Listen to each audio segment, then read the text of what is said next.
안녕하십니까. 유한양의 트라젠타 외부 토빙 교육의 진행을 맡은 마케팅 문예은입니다. 금일 토빙 교육에 참여해주신 분들께 감사의 말씀드립니다.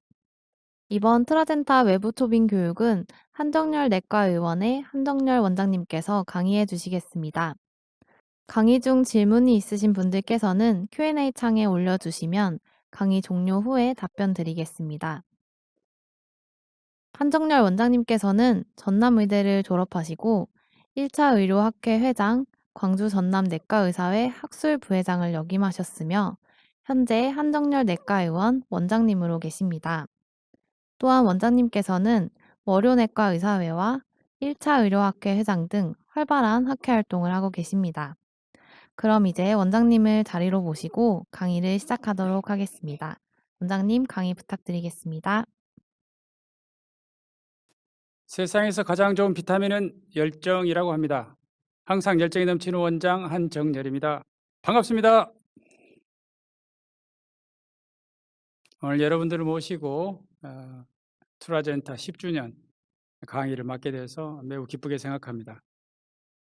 오늘 드릴 내용의 가장 중요한 메시지는 트라젠타는 비형 간염 치료에 있어서 심플리시티, 그러니까 간편함을 제공하였습니다. 이것은 환자에게도 의사에게도 매우 좋은 것이죠. 오늘 말씀드릴 내용은 이형 당뇨병의 관리가 어렵다라는 것입니다. 그 다음에 트라젠타 국내에 들어온 지 10년이 됐는데요. 10년 동안 트라젠타의 강력한 에피커시에 대한 것. 그 다음에 세 번째가 중요한데요. 트라젠타는 다양한 이형 당뇨병 환자를 대상으로 해서 치료의 편리성을 제공하였습니다. 다음 트라젠타의 도징, 그리고 썸머리, 이런 순으로 진행하도록 하겠습니다. 먼저 이형 당뇨병 관리할 때 어려운 점, 이것에 대해서 말씀드리겠습니다. 이형 당뇨병은 진행성 질환입니다. 당뇨병을 진단하고 나서 그 혈당이 그대로 가는 것이 아니라 점차 혈당이 올라가게 되죠. 그러면서 높은 혈당으로 인한 혈관의 내피세포의 손상이 시작이 되면서 화병증들이 생기게 됩니다. 그래서 당뇨병은 진단이 되고 나서 그걸로 끝나는 게 아니라 계속해서 진행하기 때문에 평생 동안 조절하고 관리하는 병이지 낫는 병이 아닙니다.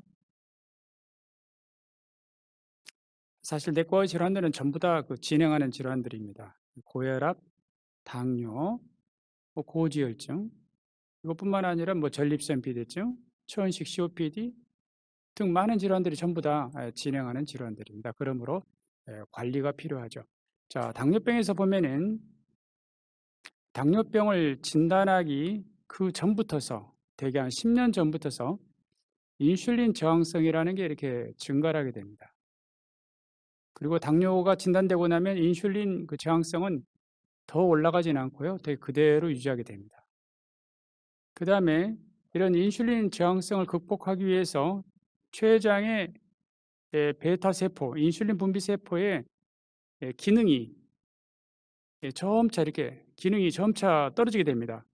그런데 이러한 그 인슐린 저항성을 극복하기 위해서 인슐린 분비를 증가시키게 되죠. 그러다 보니까 베타셀이 고갈되기 시작합니다. 그렇게 해서 이형 당뇨병은 인슐린 저항성의 증가와 베타셀 펑션이 떨어지면서 당뇨병이 진단되게 됩니다.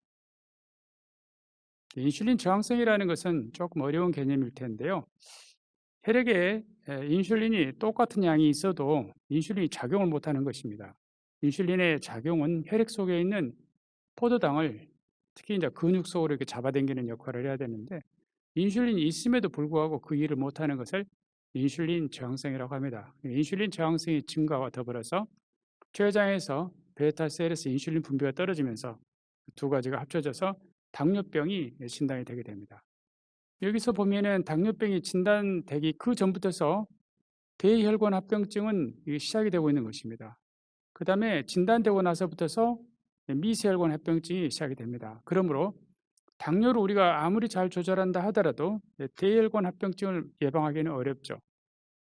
이미 당뇨 전 단계에서부터서 이 동맥경화증이 시작하고 있다라고 하는 것입니다. 그래서 우리가 당뇨를 잘 조절하는 것은 미세혈관 합병증은 예방했지만 큰 혈관 합병증은 예방하지 못했었는데요. 지금은 달라졌죠. 지금은 SGLT2 이니비터, 그다음에 GLP-1 리셉터 아고니스트 이러한 것들은 마크로베스큘러 컴플리케이션, 대혈관 합병증을 예방할 수 있기 때문에 지금은 메포르민 다음에 쓸 수 있는 약이 SGLT2 이니비터가 먼저입니다. 그리고 오늘 말씀드리려고 하는 트라젠타와 같은 DPP-4 이니비터가 약제의 선택에 있어서 약간 뒤로 밀려나게 되었습니다. 그러나 여전히 DPP-4 이니비터는 국내에서 가장 많이 사용되는 약이고 편리하다는 점이 있습니다. 당뇨의 합병증은 대개 우리가 합병증 말할 때는 만성합병증을 말합니다. 당뇨는 높은 혈당에 의해서 혈관의 가장 안쪽에 있는 내피세포가 손상을 받으면서 내피세포 안쪽으로 LDL 콜레스테롤이 들어가면서 동맥경화증이 시작이 되죠. 그래서 이 큰 혈관 합병증하고 미세혈관 합병증이 있는데요. 대혈관 합병증, 마크로베스큘러 컴플리케이션은요. 눈에 보이는 혈관이에요. 그야말로 큰 혈관, 심장혈관, 뇌혈관, 말초혈관 질환을 대혈관 합병증이라 하고 미세혈관 합병증은 당뇨 망막에 있는 혈관이에요. 그다음에 콩팥에 있는 혈관이고 그다음에 신경에 영양 공급을 하고 있는 혈관, 이런 그 눈에 보이지 않는 미세혈관 합병증이 있겠습니다. 그런데 이제까지 당뇨병을 치료했었을 때는 미세혈관 합병증은 예방했지만은 살고 죽고 하는 대혈관 합병증을 예방하지 못하였습니다.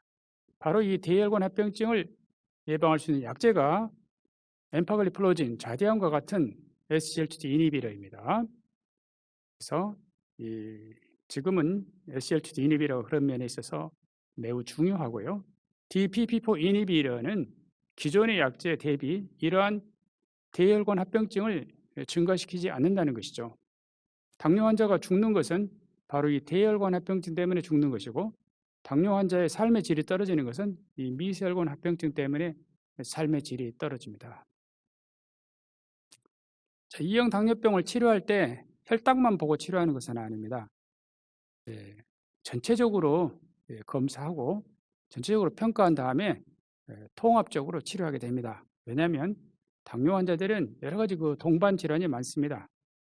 대표적인 것이 당뇨병만 있는 것이 아니고 혈압, 그다음에 이상 지질 혈증, 비만, 만성 콩팥병 등 병이 많지요. 동반 질환 아주 많습니다. 그래서 비만한 사람들은 체중 감량을 해야 되겠죠.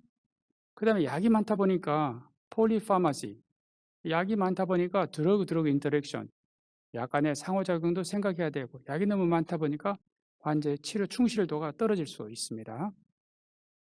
그다음에 치료할 때 중요한 것은 저혈당이죠. DPP-4 이니비터는 저혈당이 없지요. 기전적으로는 SGLT2 이니비터도 마찬가지입니다. 그런 면에 있어서 장점이 있고요. 그다음에 그 당뇨 환자가 여명이 얼마나 남았는가도 중요합니다. 환자가 여명이 얼마 남지도 않았는데 적극적으로 혈당을 조절하는 것은 별 의미가 없겠습니다. 오히려 잘 먹어야 되는데 못 먹고 그래가지고 삶의 질이 더 떨어진다고 할 수가 있습니다. 그래서 여러 가지 것을 고려를 해야 됩니다. 도식이나 가격 같은 것도 고려를 해야 되겠죠.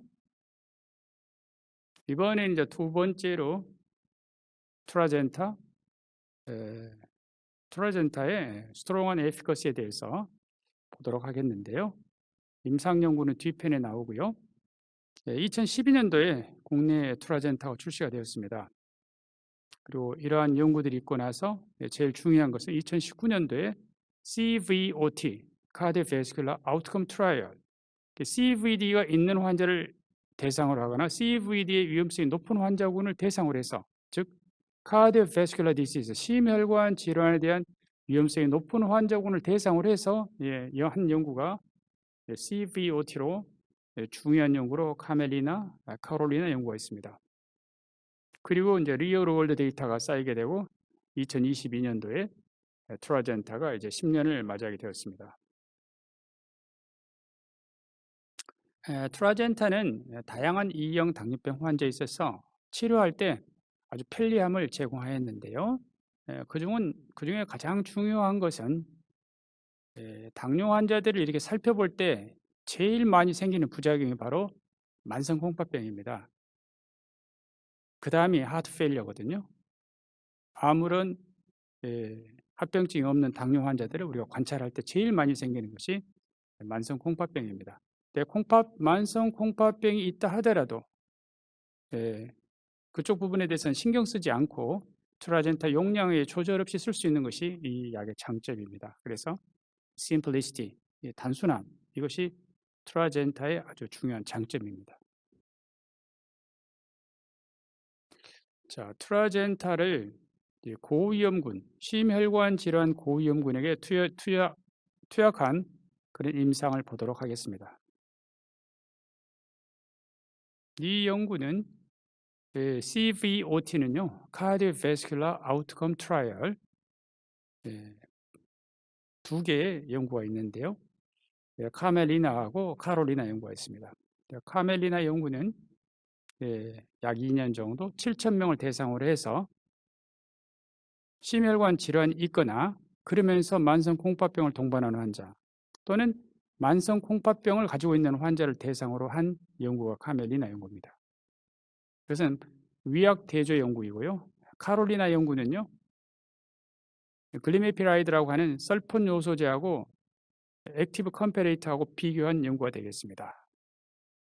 여기도 마찬가지로 이미 심혈관 질환이 있거나 심혈관 질환의 위험성이 높은 당뇨병 환자를 대상으로 비교적 초기 당뇨병 환자를 대상으로 한 연구가 카롤리나입니다. 그래서 카멜리나 카롤리나는 심혈관 질환이 이미 있거나 심혈관 질환의 위험성이 높은 환자에게 트라젠타를 리나글립틴을 주었을 때 심혈관 질환의 위험성이 증가하지 않는다는 것을 보이는 Non-Inferiority Design의 연구입니다.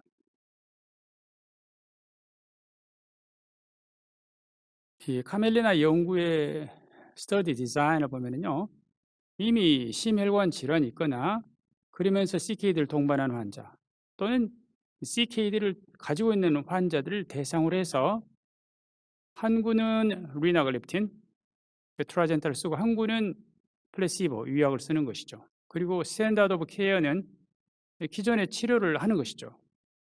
그렇다면 생각을 할 때 리나글립틴이 들어가기 때문에 당연히 혈당이 더 떨어지게 되고 더 좋을 거라고 생각을 할 수가 있죠.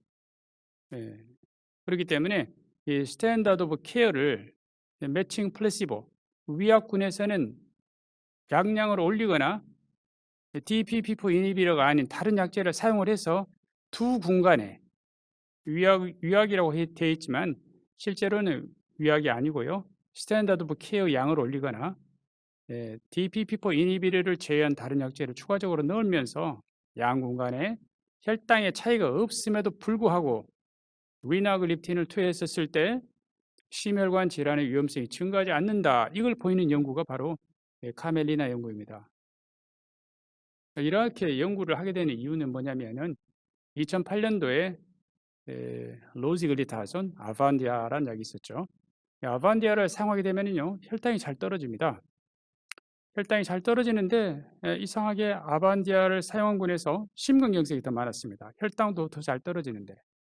그래서 MI 파라독스라고 그러죠. 혈당은 잘 떨어졌는데 MI가 증가를 했었습니다. 그래서 혈당을 잘 떨어뜨리는 것도 중요하지만 부작용이 없어야 되겠다라는 것이죠. 그래서 미 FDA에서는 아반디아 사태 이후에 당뇨병 약제들은 심혈관 질환에 대한 연구, CVOT 연구, Cardiovascular Outcome Trial을 하도록 권고하고 있습니다. 그래서 이 연구에서도 리나글립틴을 투여한 군하고 플래시보를 비교하였는데요. 리나글립틴을 투여함으로써 혈당이 더 떨어져서 어떤 그 효과를 보기 위한 것은 아닙니다. 양 군간의 혈당은 똑같이 유지하려고 노력하면서 한 군은 리나글립틴이 들어갔는데 똑같은 정도의 혈당 조절을 했었을 때 리나글립틴을 사용한다고 해서 심혈관 질환의 위험이 증가하지 않는다. 이걸 증명하고자 한 것이 이 카멜리나 연구입니다. 그래서 이 연구의 1차 치료 종료점, 프라이머리 엔드포인트는요. 심혈관 질환에 의한 사망, 비치명적인 MI, 비치명적인 스트로크인데요. 뇌졸중인데 이 세 가지가 항상 프라이머리 엔드포인트입니다. 즉 혈압 연구이건 리피드 연구이건 당뇨 연구이건 가장 중요한 것은 3포인트 메이스, 이것이 프라이머리 엔드포인트가 됩니다. 그다음에 이 연구의 2차 치료 종료점으로서는 신장도 안전하다라는 걸 본 것입니다. 이쪽은 카디오바스큘러 세이프티, 이쪽은 키드니 세이프티입니다. 우월하다라는 것을 보기 위해서 이 연구를 한 것이 아닙니다. 이 연구에서 리널 엔드포인트도 세 가지인데요. EGFR, 사구치 예월이 지속 40% 이상 떨어진 경우, 그 다음에 말기 심부전으로의 진행, 그러니까 신장이 나빠져 가지고 혈액 투석을 한다거나 복막 투석을 한다거나 신장 이식을 하는 것을 우리가 말기 심부전으로의 진행이라 그럽니다. 그 다음에 콩팥 질환에 의한 사망, 요 세 가지를 리널 엔드포인트로 보았습니다. 키드니 세이프티를 본 것이죠. 자, 두 군간에 트라젠타를 사용한 군이 밑 아래쪽인데요. 여기서는 지금 180일이라고 되어 있죠. 180일 사용하는 기간 동안에 트라젠타 사용군에서 혈당이 더 떨어졌습니다. 원래 스터디는 두 군간에 혈당 차이가 없이 하려고 했었지만 트라젠타가 들어간 군이 혈당이 조금 더 떨어졌습니다. 헤모글로빈 A1C가. 그렇지만 저혈당이 더 늘어난 건 아니었습니다. 그래서 카멜리나 연구에서 리나글립틴, 트라젠타가 들어간 군이 저혈당의 증거 없이 헤모글로빈 A1C의 감소를 보였습니다. 자, 그럼 이제 프라이머리 엔드포인트 보겠습니다. 1차 치료 종료점에서 3개 non cardiovascular death, non fatal MI, non fatal stroke. 항상 스터디에서 3포인트 메이스가 프라이머리 엔드포인트가 됩니다. 그래서 이것을 보니까 위약군이나 트라젠타가 들어간 군에 있어서 차이가 없습니다.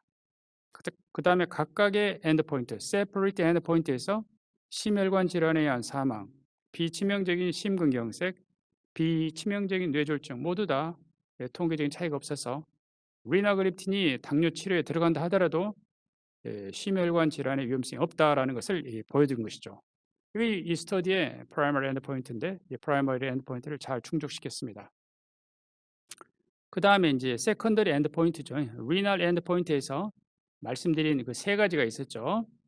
세 가지. 하나는 EGFR의 40% 이상의 감소, 그 다음에 ESRD로, 그러니까 말기 심부전으로의 진행 또는 신장 질환에 의한 사망, 이 세 가지를 합쳤을 때 마찬가지로 플래시보군이나 트라젠타를 사용한 군에 있어 차이가 없었고요.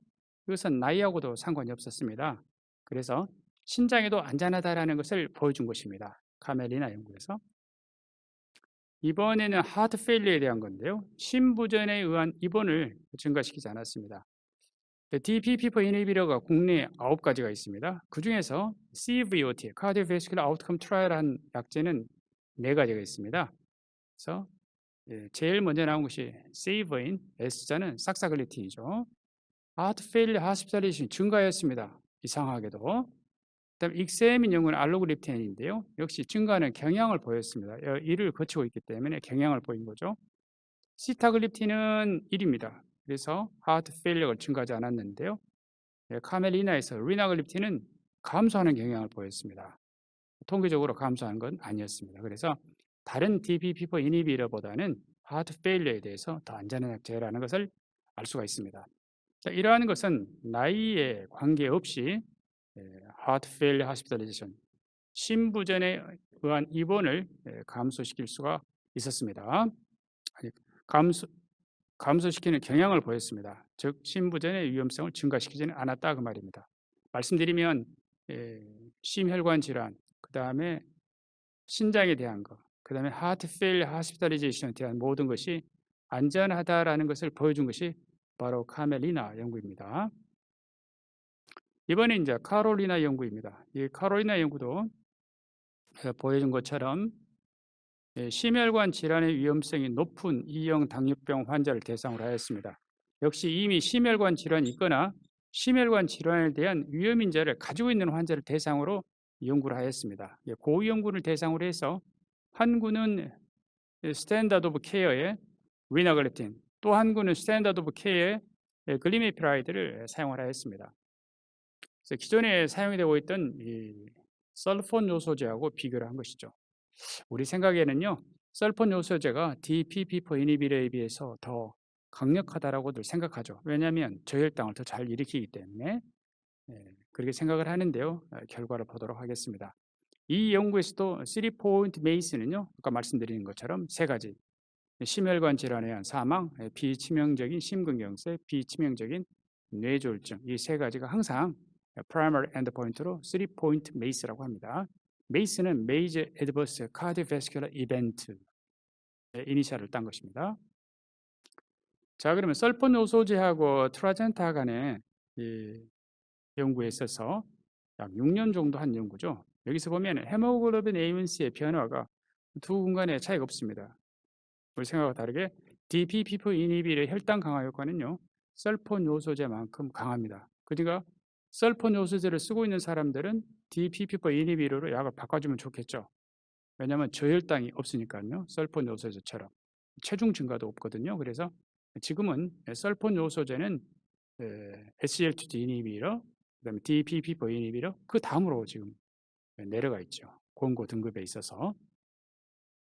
그리고 이 스터디의 프라이머리 엔드포인트인 3포인트 메이스가 양 공간에 차이가 없습니다. 그래서 첫 번째 카멜리나 연구처럼 카롤리나 연구에서 설폰 요소제 대비 기존에 우리가 쓰던 약제 대비 같은 정도의 헤모글로빈 A1C에 로링을 할 때 트라젠타가 들어간다 하더라도 심혈관 질환의 위험성이 증가하지 않고 각각의 세퍼레이트 엔드포인트를 보아도 괜찮다라는 것입니다. 말씀드린 것처럼 이 카롤리나 연구에서는 카디오베스큘러 세이프티를 보았고요. 설폰 요소제 대비 심혈관 질환 위험성을 증가시키지 않는다. 기존의 치료제 대비 증가시키지 않는다는 걸 보였습니다. 그 다음에 우리가 잘 알고 있는 것처럼 DPP4 이니비터는 기전적으로 저혈당이 없지요. 그래서 기전 저혈당이 적고 그 다음에 설폰 요소제는 인슐린 분비가 증가되면서 체중 증가가 더 많죠. 근데 이 DPP4 이니비터는 체중에 있어서 대개는 뉴트럴합니다. 인류의 3대 사과가 있습니다. 첫 번째 사과는요. 아담스 애플입니다. 두 번째 사과는 만유인력을 발견한 뉴턴의 사과입니다. 그러면 3대 사과 세 번째 사과는 어떤 것일까요? 빌리엄 텔의 사과는 아들의 머리에 사과를 맞히는 빌리엄 텔 동화에서 읽으셨죠? 그다음에 미인들이 가장 싫어하는 과일이 있습니다. 사과죠. 독이 들어 있을까 봐. 백설공주의 사과가 있고 그다음에 내일 지구가 멸망한다 하더라도 한 그루의 사과나무를 심겠다고 하는 철학자의 사과, 스피노자의 사과가 있습니다. 또 아오모리현의 사과가 있는데요. 일본 아오모리현에 한 해 굉장한 태풍이 불어가지고 이쪽이 사과 산지인데 사과의 90%가 떨어져 버렸습니다. 사과가 10%밖에 남지 않았는데요.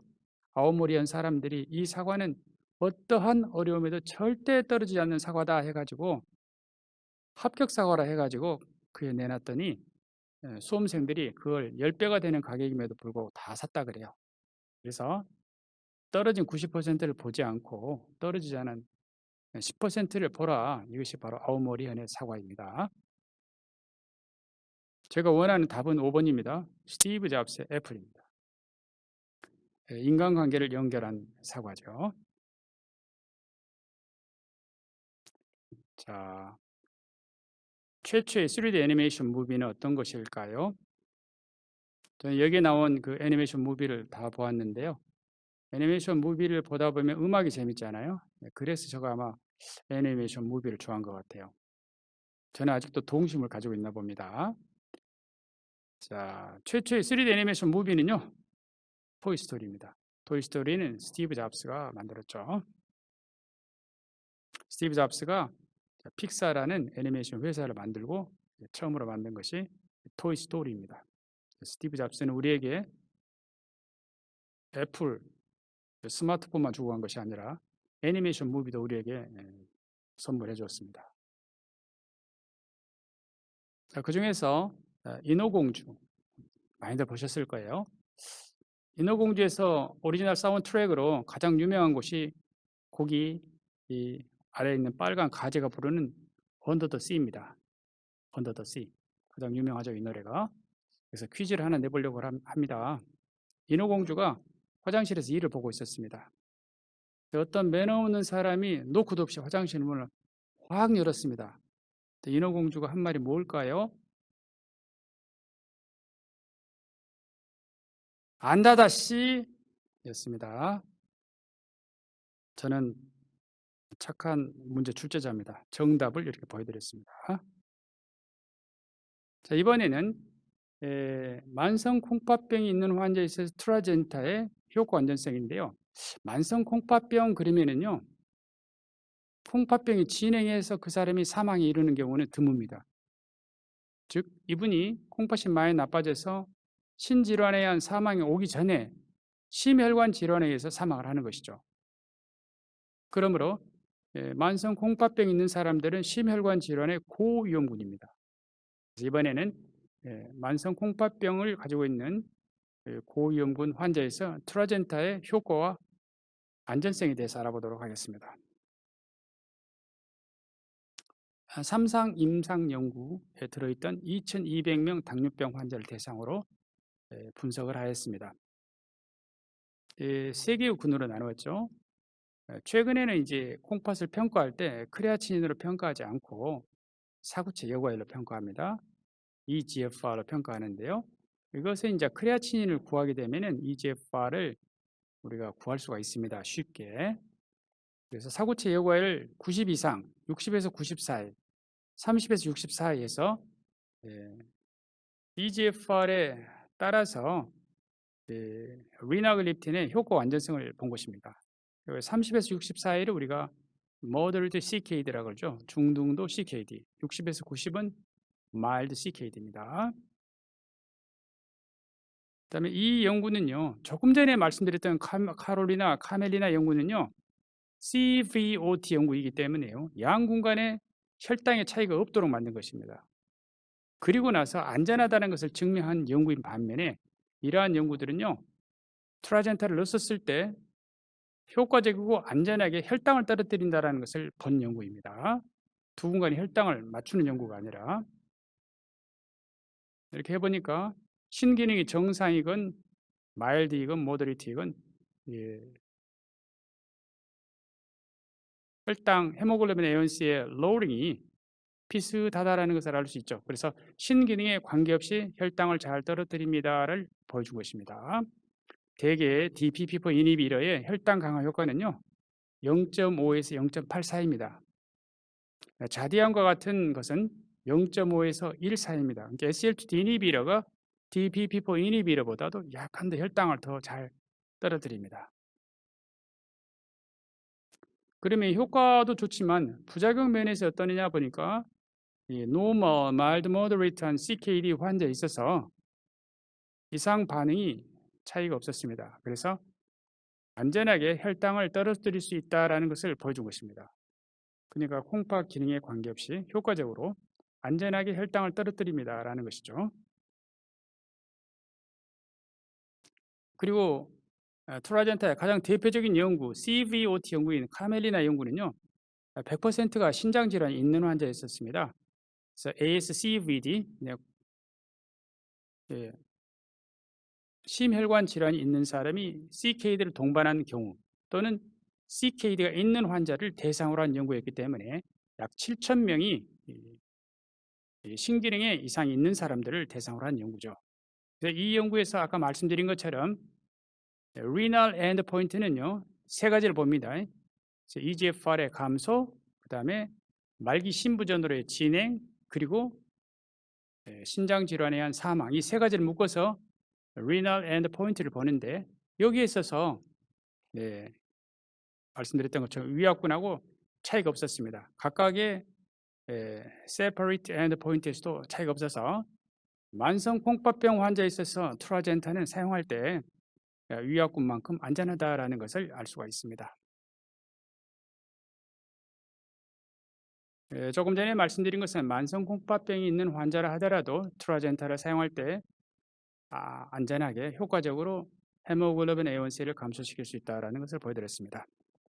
이번에는 이제 저혈당의 위험 있는 군에 있어 트라젠타 효과를 보도록 하겠습니다.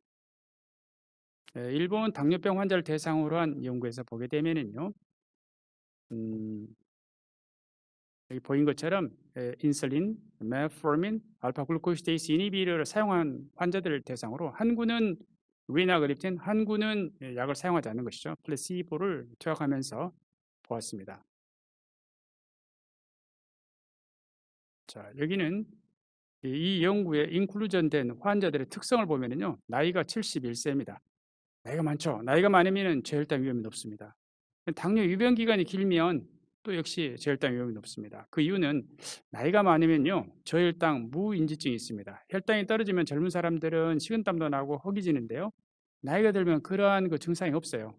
그래서 저혈당 무인지증이 있기 때문에 바로 저혈당에 들어가 버릴 수가 있죠. 당뇨 유병 기간이 길고 나이가 많아서 마이크로베스큘러 컴플리케이션도 많았고요. 혈당은 8.1 정도였습니다. 그래서 이분들을 대상으로 트라젠타를 사용한 군에 있어서 혈당이 잘 떨어지는 걸 볼 수 있죠. 0.5에서 0.8 떨어진다 했었죠. 그래서 0.58이니까 1년 만에 그 정도의 그 차이를 보이고 있습니다. 그런데 저혈당이 없이 헤모글로빈 A1C 골, 여기서는 8%로 하였습니다. 8% 이내에 도달한 군은 트라젠타를 사용한 군에서 더 많았던 것이죠.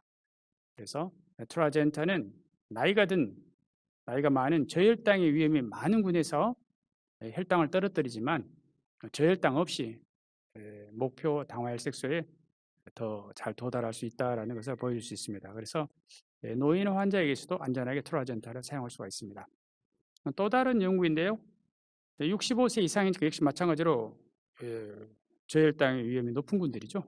이 군을 대상으로 해서 이미 치료 중입니다. 그러나 부적절하게 조절되고 있는 2형 당뇨병을 가지고 있는 65세 이상 나이가 많은 분들을 대상으로 한 군은 리나그립틴이 들어간 치료를 하게 되고 한 군은 리나그립틴이 들어가지 않은 치료를 한 것입니다. 리나그립틴이 들어간 군이 아무래도 혈당이 좀 더 잘 떨어질 텐데요. 혈당이 잘 떨어지다 보면 저혈당 위험성이 증가할 수 있지 않을까 이런 생각을 할 수 있겠죠. 그래서 이 연구에서는 보면은 생각한 대로 혈당이 잘 떨어지는지, 그 다음에 저혈당의 위험은 없는 것인지 이것을 1차 치료 종료점으로 본 것입니다. 노인 당뇨병은요, 나이가 많기 때문에 신장이나 간의 기능이 떨어져 있으므로 저혈당이 잘 올 수 있고요. 식사가 불규칙하고 여러 가지 약제를 사용하고 있고요. 말씀드린 것처럼 저혈당 무인지증과 같은 인지 기능이 떨어져 있어서 저혈당의 위험이 높은 환자군입니다. 자, 이들은 환자들에게 트라젠타를 사용했을 때 플래시보하고 비교했을 때 트라젠타군이 플래시보 대비 오히려 저혈당이 적은 것을 볼 수가 있죠. 그래서 나이가 많아도 안전하게 저혈당 없이 목표 혈당에 잘 도달할 수 있다는 것을 볼 수가 있습니다. 트라젠타의 도우싱에 대해서 알아보도록 하겠습니다. 트라젠타는 키드니를 통해서 빠져나가는 것이 5% 이하입니다. 그래서 다른 DPP4 이니비터 대비 리널 익스크리션이 가장 낮습니다. 그래서 신기능 이상 환자에게 용량 조절이 필요치 않습니다. DPP4 이니비터 간의 신배설률을 보면은 리나글립틴이 5% 이하고 테넬리글립틴, 에보글립틴, 제미글립틴까지 이 네 가지는요, 신기능에 따라서 양량을 줄이지 않는 DPP4 이니비터입니다. 요 위쪽에 5가지는 EGFR이 감소됨에 따라서 양량을 줄여야 되겠습니다. 신장으로 빠져나가지 않는다 그 말은 이제 간으로 빠져나가는 것이 되겠죠. 그러니까 콩팥이 나쁜 사람들은 리나글립틴을 사용을 할 때 안전하게 사용할 수가 있습니다. 말씀드린 것처럼 당뇨 환자들이 아무 합병증이 없는 사람들이 이렇게 추적 관찰할 때 가장 많이 생기는 것이 만성 콩팥병입니다. 그래서 이런 만성 콩팥병에 대한 걱정 없이 사용할 수 있는 약이 트라젠타입니다. 그 다음에 CKD 환자에 있어서 EGFR이 60 이하인 환자를 대상으로 해서 사고 체력을 60 이하인 환자를 대상으로 해서 DPP4 이니비로 처방을 받고 있는 사람을 보았더니 3명 중에 1명이 부적절하게 DPP4 이니비의 용량을 투여받고 있다는 것을 알게 되었습니다. 즉 EGFR이 떨어질수록 그 DPP4 이니비터 용량을 조절해야 되는데 조절하지 않고 있다라는 것이죠. DPP4 이니비터 양을 조절하지 않게 되면은 저혈당이 아무래도 많이 발생할 것이고 그로 인한 응급실 방문, 그로 인한 사망 위험성이 증가할 수 있으므로 안전하게 치료하기 위해서는 신기능에 신경 쓰지 않고 환자를 치료하려면은 트라젠타와 같이 리날 익스크루션 적은 약이 안전하겠습니다. 트라젠타와 같은 리나글립틴은요, EGFR, 사구체 여과일이 정상이건 mild, moderate, severe, 그 다음에 ESRD, 말기 신부전까지 하루에 한 알 5mg을 사용하게 됩니다. 이 케이스를 하나 보면은 48세 남성이 당뇨가 있고 고혈압, 고지혈증이 있습니다. EGFR이 65입니다. 조금 낮은 편이죠. 아직은 CKD2인데요. 60 이하로 내려가면 CKD3인 모더리트 CKD 환자가 됩니다. 이 환자가 투여받고 있는 약물은 메포르민과 글리메피라이드, 텔미살탄과 로시바스타틴, 하이퍼텐션에는 텔미살탄, 하이퍼리피데미아는 로시바스타틴을 사용하고 있는데요. 메포르민과 SU를 사용하고 있죠. SU 제제는 지금은 잘 사용하지 않습니다. 저혈당의 위험이 높고 그 다음에 체중 증가 등이 있죠. 그래서 이런 약은 트라젠타나 자디앙으로 바꿔주는 게 좋고요. 가장 좋은 선택은 자디앙이 되겠습니다. 그 이유는 EGFR이 낮죠. 그러므로 콩파 손상을 피하기 위해서는 증거가 있는 약 SGLT2 이니비터 자디앙이 좋은 선택이 되겠는데 트라젠타를 사용하게 되는 경우에 있어서는 EGFR이 혹시 더 떨어진다 하더라도 안전하죠. 양량을 조절할 필요가 없기 때문에 여하간에 지금은 SU를 SGLT2 이니비터나 DPP4 이니비터로 바꿔주는 것이 이 환자에게는 도움이 되겠습니다. 트라젠타는 모노테라피가 있고요. 픽스도스 컨비네이션 제제가 있습니다. 그래서 메포르민이 500, 850, 1000mg이 픽스되어 있는 들어있는 픽스도스 컨비네이션 제제인 트라젠타 듀오가 있습니다. 오늘 말씀드린 내용을 정리해 보면 E형 당뇨병은 혈당만 조절하는 것이 아닙니다. 그분들이 가지고 있는 많은 동반 질환이 있죠. 특히 고혈압과 이상 지질혈증, 비만, 만성 콩팥병 등 이런 것들을 다 관리를 해야 되기 때문입니다. 트라젠타, 국내에서 DPP4 이니비터가 가장 많이 사용되는 당뇨병 약제인데요. 좋은 효과를 많이 가지고 있습니다. 안전하게 혈당을 잘 떨어뜨릴 수가 있죠. 이 트라젠타는 지금 국내에 들어온 지 10년이 되었습니다. 그 다음에 광범위한 E형 당뇨병 환자에 있어서 아주 간편함을 제공한 약제인데요. 특히 심혈관 질환의 위험성이 높은 환자를 대상으로 한 카멜리나 카롤리나 연구에서 그 효과를 보였었고요. 그 다음에 만성 콩팥병 환자에 있어서도 저혈당 위험 없이 혈당을 잘 조절한다라는 거. 노인 환자에 있어서도 마찬가지로 저혈당의 위험 없이 혈당을 더 잘 조절할 수 있다라고 하는 것이 다양한 E형 당뇨병 환자를 대상으로 한 트라젠타의 간편성입니다. 안전하게 치료할 수 있다는 점이죠. 트라젠타의 도우징은 EGFR에 관계없이 신장 기능에 관계없이 5mg 하루 한 번입니다. 말씀드린 내용을 다시 한번 해보면 트라젠타는 E형 당뇨병 환자군에서 10년 동안 혈당 강화 효과를 입증하였고 오늘 주로 말씀드린 내용인 카멜리나 카롤리나 연구를 통해서 이미 심혈관 질환이 있거나 심혈관 질환 고위험군 환자, 그 다음에 만성 콩팥병 환자, 만성 콩팥병 환자는 바로 심혈관 질환의 고위험군입니다. 그분들이 만성 콩팥병 때문에 사망하는 것이 아니라 심혈관 질환에 의한 사망이 먼저 찾아오기 때문입니다. 그리고 노인 환자에 있어서 안전하게 치료할 수 있다는 걸 보여드렸습니다. 트라젠타의 장점 그러면은 사구체 여과율에 관계없이 하루에 5mg 하루 한 번으로 좀 편리하게 조절할 수가 있습니다. 트라젠타는 10년 동안에 많은 당뇨병 환자에게 도움을 주었는데요. 혈당 조절이 잘 되고요. 기존적으로 저혈당이 없으며 체중이 늘지 않고 그 다음에 중요한 연구, 카멜리나 카롤리나 연구, 다른 DPP4 이니비터는 CVOT가 하나 있습니다. 그리고 9개의 DPP4 이니비터 중에서 CVOT 연구를 가진 약제는 4가지고요. 그 중에서 2개나 CVOT 연구를 한 약제가 바로 트라젠타입니다. 그다음에 키드니를 통해서 빠져나가는 것이 5% 이하이기 때문에 EGFR, 즉 콩팥 기능에 관계없이 하루 한 번으로 아주 심플하게 당뇨 환자를 조절할 수가 있습니다. 이상입니다. 감사합니다.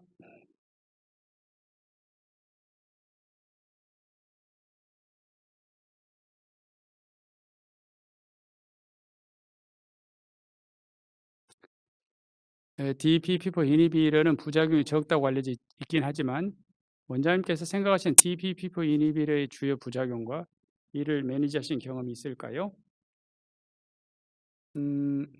DPP4 이니비터는 기전적으로는 저혈당이 없다 하더라도 환자 중에서는 저혈당 비슷한 증상을 호소할 수는 있습니다.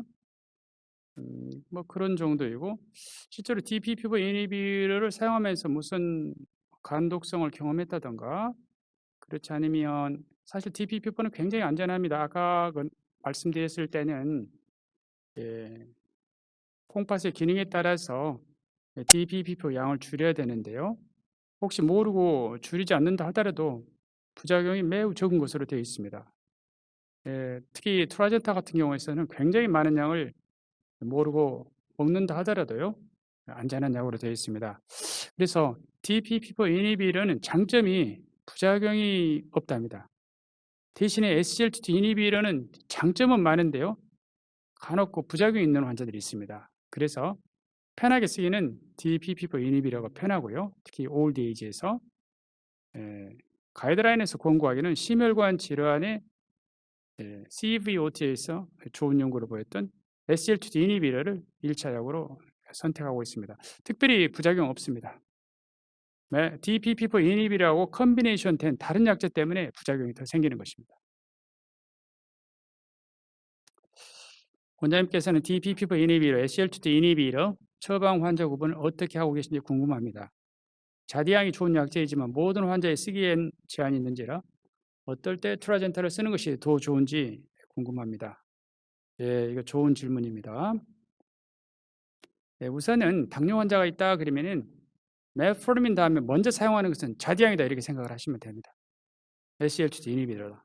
그런데 SGLT2 이니비터의 효과는요, 콩팥 기능이 떨어지면 혈당의 감소 효과가 떨어집니다. 그래서 EGFR이 아마 자디양이 EGFR 45까지 쓸 수 있을 것입니다. 45 이하의 경우에 있어서는 쓰기가 어렵죠. 왜냐하면 사구체에서 여과가 돼야만이 SGLT2 이니비터는 근위 세뇨간에 SGLT2를 블록을 할 수 있잖아요. 그래서 기전적으로 사구체 여과율이 낮으면 그 효과가 떨어집니다. 그래서 EGFR이 낮은 환자들은 DPP4 이니비터가 좋고요. 그 다음에 SGLT2 이니비터는 나이가 많으면 또 좀 쓰기 어렵습니다. 특히 이제 고령 환자에 있어서는 디하이드레이션이랄지, 그 다음에 제니탈 인펙션 또는 유리널 트랙 인펙션의 위험성도 있습니다. 그리고 나이가 들어서 체중이 많이 빠지면 또 싫어합니다. 그러한 것들을 잘 알아서 안전하게는 DPP4 이니비터, 장점이 많은 약은 SGLT2 이니비터. 근데 SGLT2 이니비터는 약간 쓰기는 어려울 수도 있는 약입니다. 그런 것을 고려해서 사용을 합니다.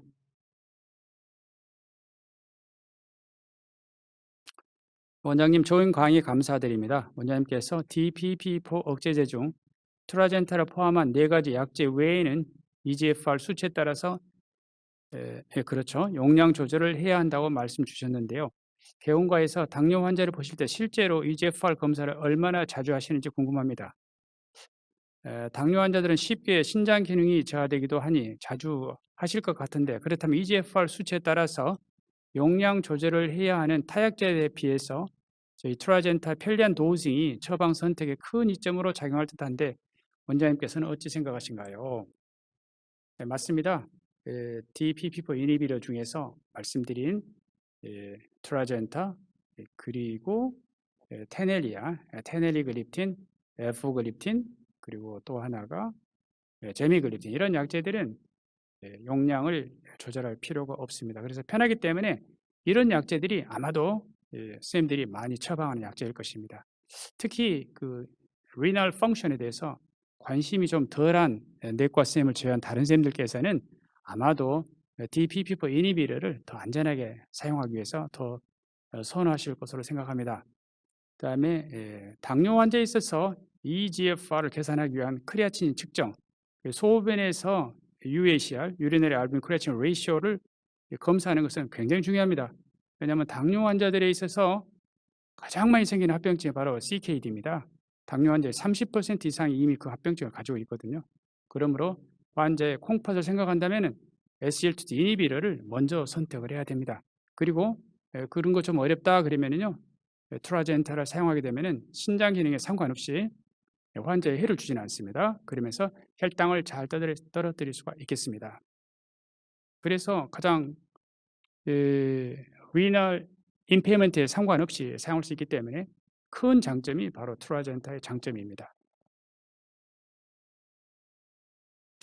오늘 점심시간을 이용해서 참석해 주신 여러분 대단히 감사합니다. 감사합니다.